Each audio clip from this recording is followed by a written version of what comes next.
అలాగే ప్రభుత్వ ఉద్యోగుల కోసం మేము కాంట్రిబ్యూటరీ పెన్షన్ స్కీమ్ ని రద్దు చేయడానికి నిర్ణయించుకున్నాం. దానికి తగ్గట్టుగానే మేము అసెంబ్లీలో తీర్మానం ప్రవేశపెట్టి కేంద్ర ప్రభుత్వం పంపిస్తామని తెలియజేసుకున్నాం. ముఖ్యంగా మేము కోరుకుంటుంది బీసీలకి 5% రాజకీయ రిజర్వేషన్ ఉండాలని కోరుకుంటున్నాం. అలాగే కాపులకి 9వ షెడ్యూల్ ద్వారా రిజర్వేషన్లు కల్పించాలని దాని ముందుకు తీసుకెళ్తాం. ఎస్సీ వర్గీకరణ చాలా సున్నితమైన అంశం. మేము కోరుకుంటుంది మేము అంబేద్కర్ భావజాలాన్ని గుండెలో నింపుకున్న వాడిని, కాన్ శ్రీరామ్ గారిని ఆశయాల్ని ముందుకు తీసుకెళ్తున్న వాడిని, వెనుకబడిన వర్గాలు ఉన్నత పదవుల్లోకి వెళ్లాలని కోరుకునే వాళ్ళం. అందుకని ఎస్సీ వర్గీకరణ చాలా సున్నితమైన అంశం కాబట్టి ఇద్దరిని కూర్చోబెట్టి దీని సామరస్యపూర్వకమైన పరిష్కారం కోసం మేము మంచి బలమైన వాతావరణం కల్పించి మీకు ముందుకు తీసుకెళ్తామని తెలియజేసుకుంటా ఉన్నాను. అలాగే ఏ మూలకెళ్ళినా ఈ మధ్యన రాయలసీమకి వెళ్తే అక్కడ ముస్లింల చూస్తే చాలా బాధ కలిగింది. కోస్తా జిల్లాలో ఉన్న ముస్లింల జీవితం మెరుగ్గా ఉంది. కానీ రాయలసీమకి వెళ్తే ఇంతమంది ముఖ్యమంత్రులే రాయలసీమ నుంచి ముస్లింలు అందరూ వాడుకునే వాళ్ళు తప్ప రాయలసీమలో రాజకీయ లబ్ధి కోసం వాడుకునే వాళ్ళు కానీ ముస్లింల కోసం ఏ విధంగా చేయట్లేదు.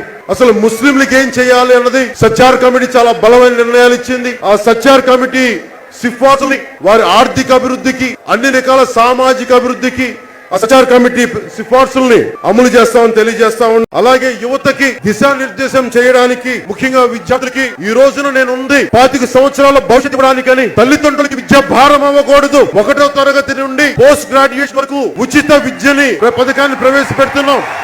మీరు కాలేజీకి వెళ్ళాలన్నా మీ ఐడి కార్డ్ తోటి ఉచిత రవాణా సౌకర్యం కల్పిస్తున్నాం. అలాగే భోజనాలకి తినడానికి ఒక రోజున ఒక్కొక్క వెనుకబడిన జిల్లాల నుంచి కానీ ఎక్కడెక్కడ దూర భారాన ఉన్న ఆడబిడ్డలు గాని తిండికి ఇబ్బంది పడతా ఉంటే ప్రతి చోట విద్యార్థులకి మీరు మీ ఐడి కార్డు చూపిస్తే డొక్కా సీతమ్మ గారి క్యాంటీన్ లో ఎందుకు పెట్టినానంటే చంద్రన్న గారి అన్నదానం కాదు, ఇది జగన్మోహన్ రెడ్డి గారి అన్నదాన పథకం కాదు. ఎందుకంటే వాళ్ళెవరు వాళ్ళ జేబులో డబ్బులు ఇవ్వట్లేదు. గోదావరి జిల్లాలో తల్లి డొక్కా సీతమ్మ నాకు అన్నం వేస్తుందని చెప్పి కాలువకి అవతల ఉంటుని అడిగితే తల్లి సీతమ్మ అర్ధరాత్రి అపరాత్రి లేకుండా అన్నం పెట్టేదంట.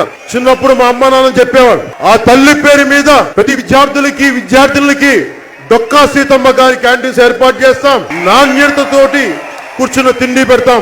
ఏ మూలకెళ్ళినా విద్యార్థులు అడుగుతుందన్నా మాకు డిగ్రీ కాలేజ్ లేదు, అవి లేవు ఇవి లేవు అంటుంటే జనసేన ఒకటే తీసుకుంది. ప్రతి అసెంబ్లీ నియోజకవర్గంలో కుదిరితే మండలం దాకా ఒక ఆర్ట్స్ అండ్ సైన్స్ కాలేజ్, ఒకటి అగ్రికల్చరల్ కాలేజ్ గాని పాలిటెక్నిక్ కాలేజ్ అని ఏర్పాటు చేస్తాం. ముఖ్యంగా డిగ్రీ చదువు ఉద్యోగ ప్రవేశార్హత కోసం మీరు ఫీజులు ఎక్కువ చెల్లిస్తా ఉన్నారు.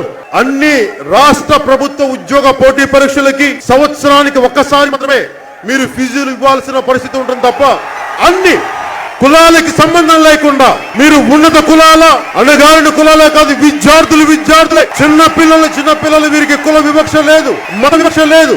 ఎదిగే వయసులో కులాల మధ్య చిచ్చు పెట్టడానికి పోవడానికి కామన్ స్కూల్ సిస్టమ్ పెడతా ఉన్నాం.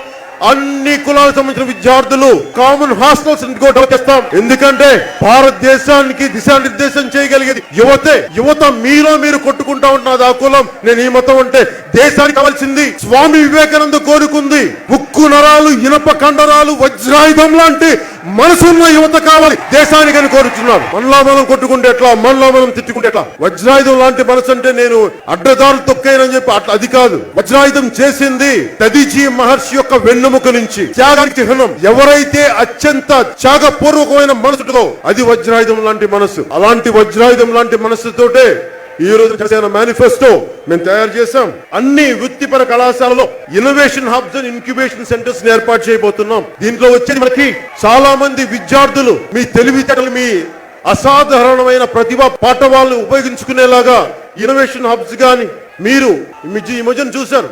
ఒక చిన్నపాటి యాప్ పెడితే కోట్లకు సంపాదించే ఒక ఐడియా, అలాంటి ఐడియాస్ ని మీకు ఇవ్వడానికి మీ దగ్గర శక్తి సామర్థ్యత ఉండదు. అలాంటి ఇన్నోవేషన్ హబ్స్, అలాంటి ఇంక్యుబేషన్ సెంటర్స్ ని ఏర్పాటు చేస్తాం. ఎందుకంటే యువత మీరు కోటీశ్వరులు కావాలి, మీ ప్రతిభా పాఠవాళ్ళకి తగ్గ గుర్తింపు ఉండాలి, మీరు అనేక మందికి లక్షలాది మందికి ఉద్యోగ అవకాశాలు కల్పించాలనేది ఈ దీని లక్ష్యం.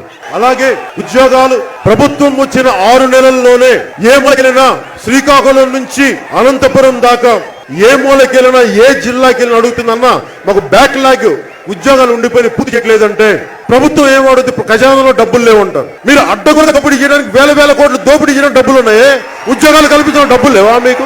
అందుకు జనసేన ప్రభుత్వం నిర్ణయించుకుంది మేనిఫెస్టోలో బ్యాక్లాగ్ ఉద్యోగాలని దాదాపు 1,00,000 ఉద్యోగాలను ఐడెంటిఫై చేశాం. దీనిని వచ్చిన 6 నెలల్లోనే ఉద్యోగాలు పూర్తి చేస్తాం, అందరికీ ఉద్యోగాలు కల్పిస్తామని చెప్తా ఉన్నాం. మేము కోరుకుంది దాదాపు సంవత్సరానికి జనసేన ప్రభుత్వం 10 లక్షల ఉద్యోగాలను టార్గెట్ చేశాం. 10 లక్షల ఉద్యోగాలని ఆస్పిరేషన్ ఇది, మాకు 10 లక్షల ఉద్యోగాలు క్రియేట్ చేయాలి. ఎందుకంటే ఆకాశానికి ఎలా నక్షత్రాన్ని చేరుకోవాలంటేనే కనీసం భూమండలాన్ని దాటగలం. మేము కోరుకుంటున్న 10 లక్షల ఉద్యోగాలు సంవత్సరానికి సృష్టించగలిగే వ్యవస్థను ఏర్పాటు చేయాలి. దాంట్లో భాగం ముందు 1,00,000 జాబ్స్ ని ప్రభుత్వంలోనే పూర్తి చేస్తాం. అలాగే సర్వీస్ సెక్టార్ లో గాని, పంచాయతీ వ్యవస్థలో గాని, బ్యాంకింగ్ లో గాని, నర్సెస్, పారామెడికల్ స్టాఫ్ లో చాలా సర్వీసెస్ వింగ్ అన్నిటి కలిపి hotels and tourism, IT, entertainment లో దాదాపు 3 లక్షల ఉద్యోగాలని సృష్టించడానికి రెడీ అయ్యాం. అలాగే ఇన్ఫ్రాస్ట్రక్చర్ లో, ఎలక్ట్రానిక్స్ లో, ఫార్మసీలో దాదాపు ముందుగా రాగానే 50,000 జాబ్స్ ఐడెంటిఫై చేశాం. దాన్ని 2 లక్షల జాబ్ కి తీసుకెళ్తామని మీకు తెలియజేస్తా ఉన్నాం.